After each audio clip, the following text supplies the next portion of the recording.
the African Revival Center, changing the thinking of the black man through the message of revolution.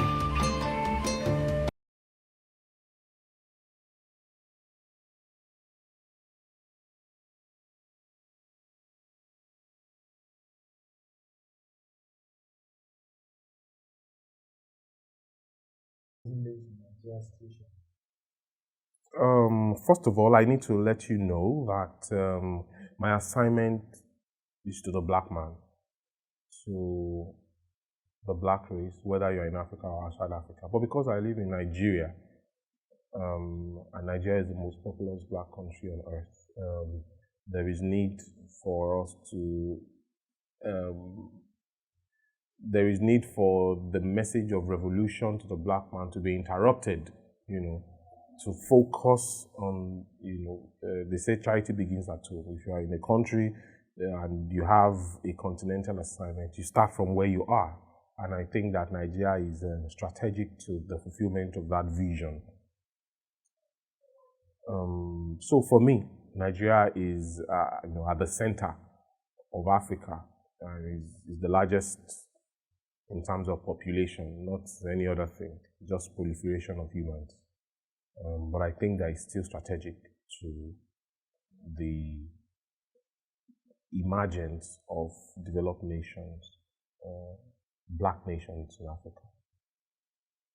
So it is relevant because if Nigeria, if anything negative happens to Nigeria, it's going to affect, if anything negative happens to Nigeria, it's going to affect this vision. It's going to be a major drawback. For example, it is as if Nigeria is at the brink of war with things happening, ethnic division, call for secession, insecurity, lack of development. We are still talking about animals, So, and if we have that global vision of dominion, why should we be talking about all of these things, about animals, about ethnic division, about war? People fought wars way back, years back, and if we allow this situation to degenerate where we are killing each other and all of that, it's not that vision. There's going to be a major drawback. It might not be in our lifetime, it might be in the lifetime of other people, but we shouldn't allow. For Nigeria, and I've said it times without number, we do not have, majority of our elders are not wise. In Africa, we assume that when you are advanced in age, that it comes with wisdom. But if you look at the situation in Nigeria, show me a wise man in Nigeria. Show me the wise elders. Show me the people that are doing the thinking to plan our future. They are not in existence in Nigeria. So the thinking of elders are wise it's just nonsense. There are no wise elders in Nigeria. We just have aged people occupying space, ready to destroy everything. And I think that for us to be able to have that opportunity to be able to say we are aiming for global relevance as a black race, we can't be discussing war, conflict. That is a language of animals. It is not a language of human beings. And I believe that the better we realize that, it is better for our future. We cannot afford another war, another useless and senseless bloodshed. So if you ask me, there are no wise elders in Africa. The elders in Nigeria, the wise ones are in the minority. They are not ready to fight for power the way the irresponsible ones are behaving. So I do not see anything. So I believe that Nigeria is critical, and we need to talk to Nigerians and let them realize that we can have everything we want. All the legitimate demands of people can be met without any bloodshed.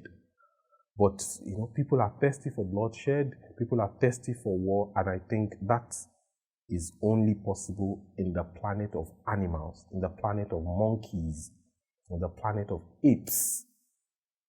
No human being in 21st century, where the world is thinking ahead, and you have a country talking about war and institutions that are not shifting ground. Nobody wants to call anybody to the table to speak. Everybody just thinking that the situation is going to be bloodshed. Only animals think like that. The way forward is for our elders to have wisdom, because a lot of everything happening in Nigeria is in the hand of the elders.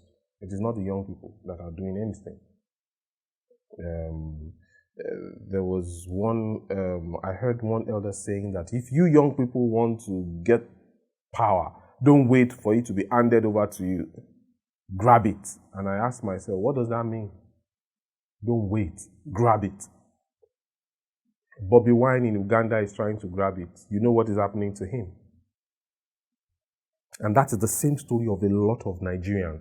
The young people are willing to come into politics, into governance, but they are being met with violence, bodily harm. So the best way is for our leaders, our elders, not leaders now, our elders, even the ones that are not in leadership, to know that wealth is not about the amount of resources you hoard. It is the amount of resources you can give. Fulfillment is about posterity. How have you registered your name in the minds and in the history of Nigeria? So most of the people we have right now, people will say, why will you insult elders? In Africa, we respect our elders. But show me why elders in Nigeria should be respected. Show me one elder that is thinking right in this country, where everybody is just okay with shedding blood, where everybody is just fine with it. Those who are quiet are quiet. The international community is looking at you. So the way forward is for an outpouring of the wisdom of God on our elders. To be able to arrest the situation, is there an outpouring of the Spirit of God to be able to take away that animal way of thinking, where people are looking at human beings like numbers, statistics. That if 30 people die, nothing happens. If 10 people die, nothing happens. If there is war and only 50,000 people die, nothing happens. So that is the solution. This country should not go into war. We need people who have wisdom, strategy to prevent war, and yet be able to meet the demands, the legitimate demands of the peoples in Nigeria. That's what we need now. Anything apart from that, prove me wrong. If anything apart from that happens, if this country degenerates into war, mark it down. We are all animals. We are all monkeys if we allow this country to degenerate into war, where people are not satisfied and all those legitimate demands are still not met. It just shows that there are no wise people here. And that's why the white man, the Europeans, they're looking at you as these people are just monkeys. Let them kill themselves. We will come and renegotiate their natural resources and take it. So this way forward is for elders to get wisdom. Because in Africa, you people assume that elders have wisdom. But it is very clear and glaring that your elders don't have wisdom. So the way forward is for our elders to have wisdom in Nigeria. What's the role of the international community?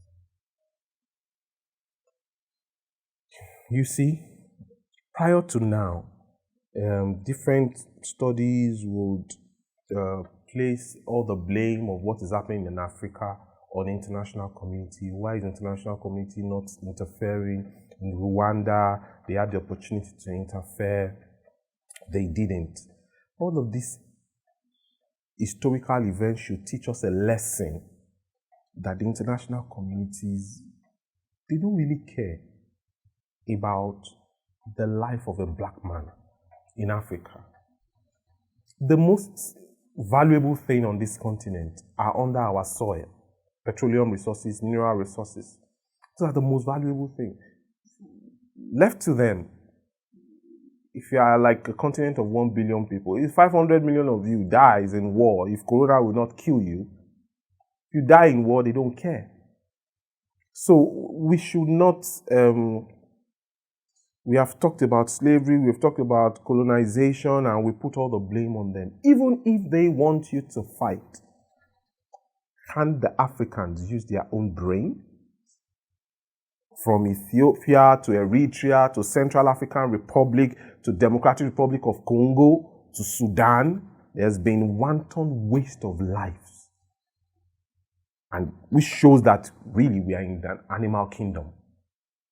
And you expect the international community to every time come to interfere. For me, the international community, maybe for Nigeria, they'll wait because if you look at West Africa, you hardly find a stable country in West Africa, maybe with the exception of Ghana. But just tell me, pick one West African nation that is strong, stable. It's Nigeria. And if this country disintegrates or we go into war, how will West Africa cope? So for me, the international community has a role to ensure that they arrest the situation, but it is not their fault. There will be, if there is war in this country, there will be weapons suppliers. And definitely they are not from Africa. They'll be from outside. They will make their own monies. When enough people die in a particular community, the resources under the soil will be renegotiated after people have died. So, in Sudan, people died, yet there was still a creation of another country called the Southern Sudan. Those who died have died for nothing. So we should not wait for that moment in Nigeria, because the international community, yes, they have a role to play, but if people decide and still carry that mentality of a monkey, of a gorilla, to kill yourself, and then you now wait for the international community to come and interfere, I think it is entirely your fault. If we, as black people, decide in Nigeria that we shouldn't fight each other, we shouldn't have wars, and we have wise people amongst us, we shouldn't be calling on international communities all the time. When are we going to start thinking strategically? When are we going to stop blaming the international community for our plight? So for me, the role of the international community is advisory, and the prevention of war is totally our own responsibility.